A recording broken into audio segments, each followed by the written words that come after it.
மனிதன் கடவுளாக மாற முடியும். ஒரு கடவுள் இருக்காரு, அந்த கடவுளை வழிபட்டு வழிபட்டு வழிபட்டு அந்த கடவுள் நிலையை நம்மளும் மனிதர்களும் அடைய முடியும். அதுதான் அந்த கருப்பசாமி கருப்பண்ணசாமியோட வளர்றாங்க. 18ஆம் படி கருப்பருக்குண்டான பீடமாகத்தான் இருக்கிறது. இது ஐயப்பன் கோயில்ங்கிறது பிற்காலத்தில் வந்ததுதான். அந்த காலத்துலலாம் குறைஞ்சது 48 நாள் 60 நாள் விரதம் இருந்தவங்க தான் 18ஆம் படியில் ஏறுவாங்க. மற்றதெல்லாம் பின்னாடி இருக்கிற அந்த யானைப்பாதை வழியோடு தான் போவாங்க. 18ஆம் படி கருப்பு பல இடங்கள்லேயே இருக்கிறது. அலர்கள் கோயிலில் இருக்கிற 18ஆம் படி கருப்பு சிறப்பானதானாக இருக்கிறது.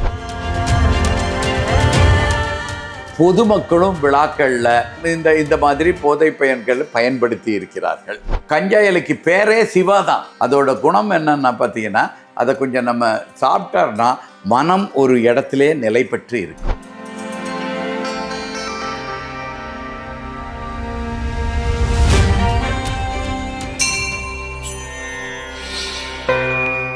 பிரவோக் பக்தி நேயர்களுக்கு வணக்கம். இந்து வேத மறுமலர்ச்சி இயக்கத்திலிருந்து சித்தர் மூங்கிலடியார் அவர்கள் நம்மோடு இணைந்துள்ளார். வணக்கம். வணக்கங்க. எல்லா இடத்துலையுமே பரபரப்பாக பேசப்படக்கூடியது கருப்பு அப்படிங்கிற கருப்பசாமியை வைத்து எடுத்த ஒரு திரைப்படம். அது 18ஆம் படி கருப்பு நம்ம பார்த்துருக்கோம். மதுரையில் ஒரு தெற்க துடியான தெய்வங்களில் குலதெய்வங்களில் கருப்பசாமி ஒன்று. இப்போ இந்த கருப்பசாமி யார்? இப்போ நம்ம உலகத்தில் கருப்பசாமி, கருப்பண்ணசாமி, 18ஆம் படி கருப்பு, இது எல்லாத்தையும் ஒன்றாவே வச்சு கருப்பர்னு வச்சுருக்கிறோம். உண்மையிலேயே ஆதிசிவனார் அண்ட பேரண்டங்கள்லேருந்து வரும்போது அந்த ஆதிசிவனாருக்கு ஒரு நேர்முக உதவியாளர் மாதிரி, பர்சனல் செக்ரட்டரின்னு சொல்லுவாங்க இல்லையா, அந்த மாதிரி சிவபெருமான் கூட வந்தவர்கள் தான் இந்த 18ஆம் படி கருப்பு. அவங்க தான் 18ஆம் படி கருப்பு. அவங்க இந்த உலகத்தை சேர்ந்தவர்கள் அல்ல, அண்ட பேரண்டங்களை சேர்ந்தவர்கள். சிவபெருமானுக்கு உதவியாளராக அந்த சிவபெருமான் எப்போ அந்த ஆதிசிவனார் இங்கே வந்து இந்து வேதம் இந்து மதத்தெல்லாம் கொடுக்குறாரோ அப்போவே கூட வந்தவங்க தான் இந்த 18ஆம் படி கருப்பு. அப்புறம் அந்த 18ஆம் படி கருப்பு என்ன செய்கிறாங்கன்னா, 18ஆம் படி கருப்பு இந்து வேதம் இந்து மதம் 15 மடம் பீடம் தமிழ் சங்கம் இதிலெல்லாம் இருந்து மக்களுக்கு தயாரிக்கிறார்கள், மக்களுக்கு அருளுரை வழங்குகிறார்கள், ஞானத்தை வழங்குகிறார்கள், சிவபெருமானுக்கு துணையாருது. அப்படி அவரை வணங்கி வணங்கி வணங்கி வணங்கியே கருப்பு நிலையை அடைந்தவர்கள் இருக்கிறார்கள். கொஞ்சம் பேர் திருமணத்தோட இந்த மக்கள் சிவபெருமான் எப்படி பார்வதி மண்ணுலக மங்கையான பார்வதியை திருமணம் செய்து கொண்டு முருகன்கிற குழந்தையை பெற்றாரோ அதே மாதிரி இந்த 18ஆம் படி கருப்புகளும் இந்த மண்ணுலகத்தில் இருக்கிற மங்கைகளை மணந்து அவங்களோட வாரிசுகளும் வருகிறார்கள். ஒன்று அந்த 18ஆம் படி கருப்பு தான் அண்டபேரண்டைகள்லேருந்து வந்தவர்கள். அவங்க 18ஆம் படி கருப்பு. அவர்களை வழிபட்டு கருப்பண்ணசாமியாக மாறினவர்கள் இருக்கிறார்கள். அவர்கள் மூலம் திருமண தொடர்பு மூலமாக அவர் மக்கள்கிட்ட திருமணம் தொடர்பு மூலமாக பிறந்த குழந்தைகள் வாரிசுகள் அவருடைய நிலையே பெற்று கருப்பசாமியாக மாறினவர்களும் இருக்கிறார்கள். அப்போ 18ஆம் படி கருப்புங்கிறவங்க அண்டபேரண்டைகள்லேருந்து வந்தவங்க, அவங்கள வணங்கினவங்களும் அவர் வழியில் வம்சத்தில் பிறந்தவர்களும் கருப்பண்ணசாமியும்னு வச்சுக்கலாம். இப்போ ஐயப்பன் கோயிலுக்கு போகும்போதே பார்க்கலாம், 18ஆம் படி ஐயப்பன்னாலே 18ஆம் படி தான் நமக்கு முதன்மையாக இருக்கிறது. அங்கே பார்த்திங்கன்னா பக்கத்தில் அந்த 18 படி ஏறுற இடம் இருக்கு இல்லையா, அந்த காலத்துலலாம் குறைஞ்சது 48 நாள் 60 நாள் விரதம் இருந்தவங்க தான் 18ஆம் படியில் ஏறுவாங்க. மற்றதெல்லாம் பின்னாடி இருக்கிற அந்த யானைப்பாதை வழியோடு தான் போவாங்க. இப்போ அப்படியெல்லாம் கிடையாது. கீழே பம்பையில் போய் மாலை போட்டுக்கிட்டவங்க கூட 18 படியிலே ஏறி போயிடுறாங்க. அந்த 18 படி ஏறுற இடத்துல வலதுகை பக்கத்தில் பார்த்தீங்கன்னா வலைத்தளங்களில் கூட நீங்கள் பார்க்கலாம், கருப்பன் கருப்பி மலையாளத்துலையும் எழுதி வச்சுருப்பாங்க, தமிழ்லையும் எழுதி வச்சுருப்பாங்க. அப்போ அந்த சபரிமலைங்கிறது இப்போ ஐயப்பன் பந்தவள மகாராஜாவோட பையன் ஐயப்பனாக இங்கே சமாதி நிலையை பெற்றது இப்போ தான் காலத்தில் ஒரு 300-400 வருடங்களுக்கு முன்னாடி. ஆனால் தொன்று தொட்டு ராமாயண காலத்து சபரி காலத்திலிருந்தே அதற்கு முன்னாலே அது 18ஆம் படி கருப்பருக்குண்டான பீடமாகத்தான் இருக்கிறது. கருப்பர் வழிபட்ட இடம் 14 சித்தர்களோட பீடமாகத்தான் அந்த சபரிமலையே இருந்திருக்கு. இது ஐயப்பன் கோயில்ங்கிறது பிற்காலத்தில் வந்தது தான். பந்தள மகாராஜாவோட வாரிசுகள் கூட இப்போ கூட இருக்கிறாங்க. அப்போ அதுக்கு முன்னாடியே நமக்கு 18ஆம் படி இருக்குது. 18ஆம் படி கருப்பு வழிபாடும் இருக்கிறது. கருப்பு சிலை இன்றைக்கு கூட இருக்கிறது. 18ஆம் படி கருப்பு பல இடங்கள்லேயே இருக்கிறது. அலர்கள் கோயிலில் இருக்கிற 18ஆம் படி கருப்பு சிறப்பானதானாக இருக்கிறது. இந்த வழிபாடோட முதன்மை பார்த்திங்கன்னா எப்படின்னா, மக்களுக்கும் இது ஒரு 2-3 தத்துவங்களை ஒரு சொல்லுது. ஒன்று வந்து மனிதன் கடவுளாக மாற முடியும். ஒரு கடவுள் இருக்காரு, அந்த கடவுளை வழிபட்டு வழிபட்டு வழிபட்டு அந்த கடவுள் நிலையை நம்மளும் மனிதர்களும் அடைய முடியும். அதுதான் அந்த கருப்பசாமி கருப்பண்ணசாமியோட வளர்றார். அது மனிதர்கள் கடவுளாக ஆகிறதுனால அவங்களுக்கு மனிதர்களின் எண்ண ஓட்டங்களையும் தேவைகளையும் இவங்க ஏன் இப்படி இருக்கிறாங்கிறதையும் எளிதாக மக்களுக்கு என்ன தேவைங்கிறதையும் நம்ம புரிந்து கொள்ள முடியும் கருப்பசாமியார். பல கருப்பசாமி கோயிலில் நீங்கள் போய் பார்த்தீங்கன்னா அங்கே ஒரு மந்திரம் எதுவுமே இருக்காது. டேய் கருப்பா, கருப்பரை இவர் இருந்தார், பூசாரி தான் இருப்பார், இவர் சாமி ஆடத்தான் செய்வார், மனிதர் தான். அவர் என்ன, டேய் கருப்பா, அவன் பேரை வந்திருக்கிறான், பேத்தி வந்திருக்கான், அவருக்கு ஒரு விண்ணப்பம் இருக்குடா, ஒரு குறை இருக்குதா, அதை வந்து நீக்கி கொடுறா கருப்பா அப்படின்ட்டு கடவுளுக்கே உத்தரவு போடுற நிலையில நம்ம ஒரு பூசாரியை வச்சிருக்கிறாரு. அந்த கடவுள் வந்து அதை நிறைவேற்றியும் கொடுக்கிறார். அப்ப மக்களுடன் மக்களாக கலந்து மக்களுக்கு என்ன தேவைன்னு செய்யக்கூடியவர்கள் தான் இந்த கருப்பசாமியும் கருப்பண்ணசாமிகளும். அதே நேரத்தில் சில கருப்பண்ணசாமி கோயிலெல்லாம் பார்த்தீங்கன்னா இந்த மாதிரியெல்லாம் டேய் வாடா போடான்லாம் அந்த கருப்பசாமிகிட்ட பேச முடியாது. அது என்ன செய்யணும், அந்த படையல் வைக்கும்போது கூட துண்டை வச்சு மூக்கையும் வாயையும் மூடிட்டு கண்ணு மட்டும் லேசாக தெரியும்படியா அது அந்த பயபக்தியோடு கும்பிடக்கூடிய கருப்பசாமியும் இருக்கிறது. டேய் கருப்பா வான்னா வந்து அருள் புரியக்கூடிய கருப்பசாமியும் இருக்கிறது. இதற்கு காரணம் என்னன்னா, அண்டபேரண்டங்கள்லேருந்து வந்தவங்க இருக்கிறாங்க, அவரை வழிபட்டு கருப்பசாமி நிலையை அடைந்தவர்கள் இருக்கிறார்கள், திருமண தொடர்பு மூலமாக ஆனவர்கள் இருக்கிறார்கள். இப்படி பல்வேறு வகையில் மக்களுக்கு அருள் புரியக்கூடிய நிலையில் இருக்கிறது தான் இந்த கருப்பசாமி வழிபாடு. கருப்பர் அப்படின்னு சொன்னாலே கள்ளழகர் போயிடுறோம். நம்ம கள்ளழகருக்கு காவல் தெய்வமான கருப்பசாமி அப்படின்னு தான் நம்ம சொல்கிறோம். அதனுடைய தொடர்பு என்ன? 18ஆம் படி கருப்பு இந்த எங்கெங்கெல்லாம் 18ஆம் படி இருக்குதோ அது அந்த 11 சித்தர்களோட ஆதரவு பெற்று துணையாக இருந்து 11 சித்தர்களுக்கு தேவையானதெல்லாம் இந்த மண்ணுலகத்தில் செய்து கொடுத்து இந்த இடத்துல நிலைபேறு பெற்றவர்கள் தான் அந்த 18ஆம் படி கருப்புகள். அவங்க வந்து அண்டபேரண்டங்கள்ல வந்தவர்கள். அவர்களுக்கு தான் அந்த கொஞ்சம் டேய் அந்த மாதிரியெல்லாம் ஒரு நெருக்கமான உறவு, ஒரு அன்போடும் பற்றத்தோடும் பாசத்தோடும் இருக்கத்தான் செய்வாங்களே தவிர டேய் கருப்பாங்கிற அந்த வார்த்தை வராது. அவங்களுக்கு தான் படையல் வைக்கும்போதும் இது வைக்கும்போதும் அதில் துணியெல்லாம் வச்சுட்டு மூடிட்டு பயபக்தியாக வைக்கணும். பல இடங்களில் படையலை வச்சுட்டு அப்படியே கோயிலை மூடி வச்சுருவாங்க. இதெல்லாம் பல வரலாறுகள் இருக்கின்றன, பல அற்புதங்கள் இன்றைக்கும் நிகழ்த்தி கூடக்கூடிய ஒரு துடியான தெய்வம்ங்கிறது அந்த இதாக இருக்கும். நீங்கள் அதிலிருந்து இப்பவும் சாமி ஆடுறவங்கெல்லாம் பார்த்தீங்கன்னா பெண்கள் ஒரு நவநாகரிகமாக பட்டணத்துலேருந்து அன்றைக்கி தான் அந்த கோயிலுக்கு வந்திருப்பாங்க. சின்ன வயசுலேருந்து பல ஆண்டுகளாக அவங்க அந்த கோயிலுக்கே வரமாட்டாங்க.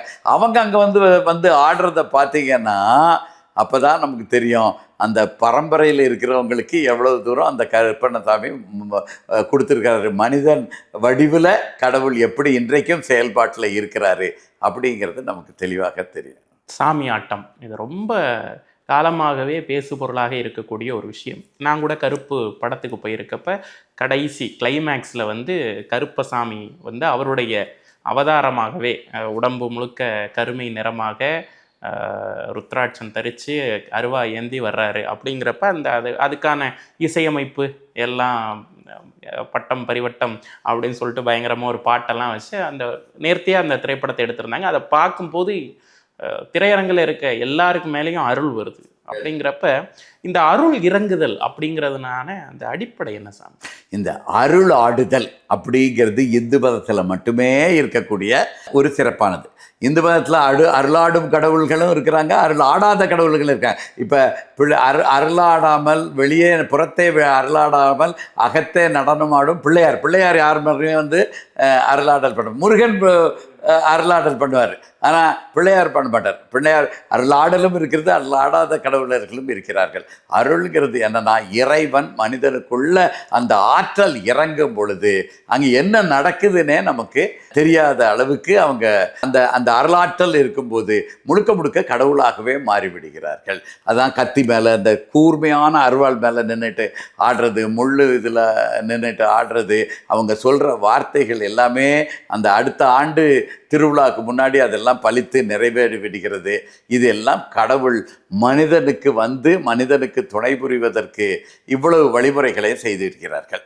இப்போ எங்கெல்லாம் இந்த சாமி ஆடுறது முறையாக இருக்குன்னா எந்தெந்த கோயிலெல்லாம் பலி கொடுத்து பூஜை செய்கிறார்களோ அந்த காலத்திலிருந்து தொன்று தொட்டு எந்த முறையில் பூசை செய்தார்களோ, இரவுனா சாமக்கொடை அப்படின்னா இரவுல தான் பூசை பண்ணுவாங்க. 12 மணி 1 மணி, ஆண்கள் பெண்கள் குழந்தைகள் எல்லாருமே அந்த 12 மணி 1 மணின்னா அந்த இரவில் முழித்திருந்து, எவ்வளோ பெரிய காடாக இருந்தாலும் அங்கே இருந்து வழிபடும் முறை இன்றைக்கு இருக்குது.